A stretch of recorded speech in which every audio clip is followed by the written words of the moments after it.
Okay, we have all been there. You know the feeling, a sudden trip pops up, maybe a family thing, or you just get that spontaneous urge to get away.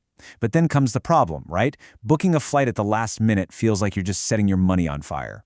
Well, today, we're going to break down exactly how to avoid that. So there you are, frantically scrolling on your phone or your laptop. The clock is ticking, and you feel like you needed to be on a plane like yesterday. That sense of urgency is totally real, but it absolutely does not have to end in a high-priced panic attack. And then, you see it. You find a flight that works. You glance at the price, and your heart just plummets.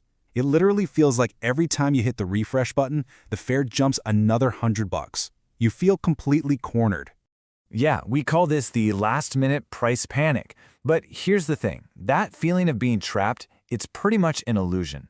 Today, we are going to completely transform that stress into a powerful, repeatable strategy you can use every single time. Seriously, even if you only have a few days or even just a few hours to spare, you are not powerless here. The trick is to stop thinking like a desperate traveler and start acting like a savvy, smart deal hunter. So what's the first and, honestly, the most important strategy? It's one word: flexibility. This is, without a doubt, your single biggest secret weapon against those crazy high last-minute prices. And just look at the difference it makes. See this chart? Insisting on that exact date and time, that locks you into the highest price bracket every time.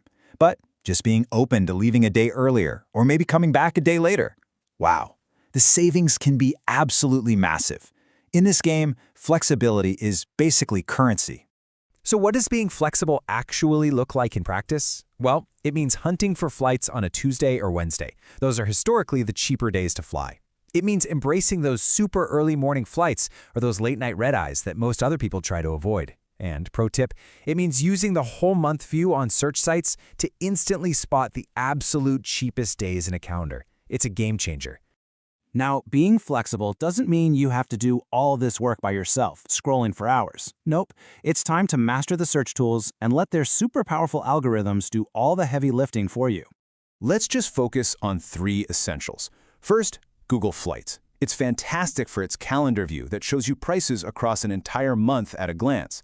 Then there's Skyscanner, which has this incredible everywhere search feature for when you're flexible on your destination. And finally, Momondo. It's an absolute powerhouse for comparing prices across tons of different sites all at once.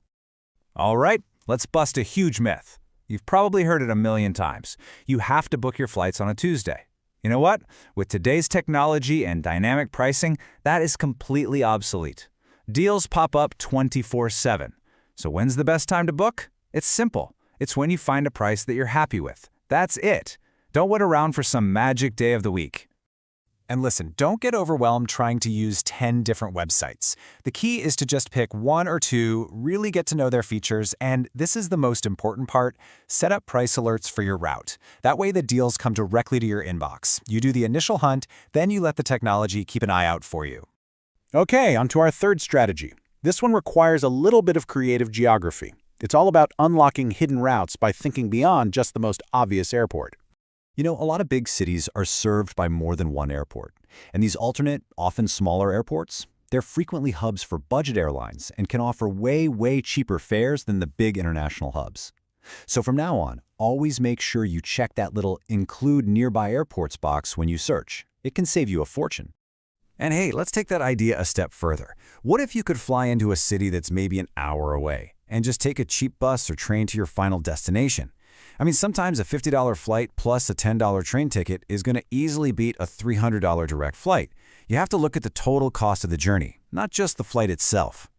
Okay, so we have covered a lot of ground. Let's boil all of this down into a really simple 4-step checklist that you can use to book any last-minute flight with total confidence.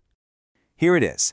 This is your game plan. Number 1, be flexible. Wiggle your dates and times around. Number 2, use a mix of those powerful search tools we talked about to compare everything.